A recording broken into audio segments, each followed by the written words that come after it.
Hi, my name's Lisa Thompson, and I'm with the National Center on Sexual Exploitation, and I'm here to talk to you today about the 2016 Dirty Dozen list and Cosmopolitan Magazine, which is on the list now for 4 years in a row. So I imagine we're all familiar with the experience of when you go to the grocery store, you're getting your milk and eggs, and then all of a sudden, you've been slimed by a Cosmo cover. Yuck! And as bad and offensive as those covers are, what's inside is much, much worse. And I know most of you will have no clue what's inside because, let's face it, we don't buy that trashy magazine. But because we thought it would be helpful if people understood some of what Cosmo is pushing. So I want to talk to you about a couple of interesting things that we observed in this month's issue.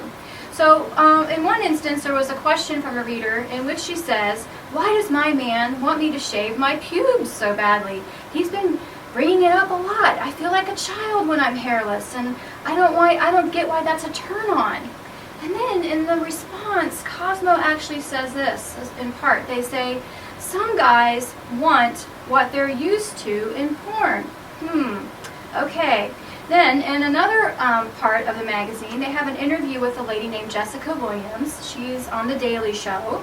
And she talks about how her friends and their relationships with men are experiencing problems. She says that 85% are of the dudes of her friends. 85% of their experiences are the guys being weird because they're saying things they saw in porn. Wow! So these are real life women experiencing real life influences and impacts of porn in their lives. But yet, ironically, Cosmo is relentless in its mission to normalize pornography. And you can find it woven throughout the issue, but also, if you look at their online content, it's especially blatant. Just since January of 2016, they have published a list of 10 articles, they have published 10 articles that promote pornography in their online content. And we'll put this up on our website so you can take a look at it.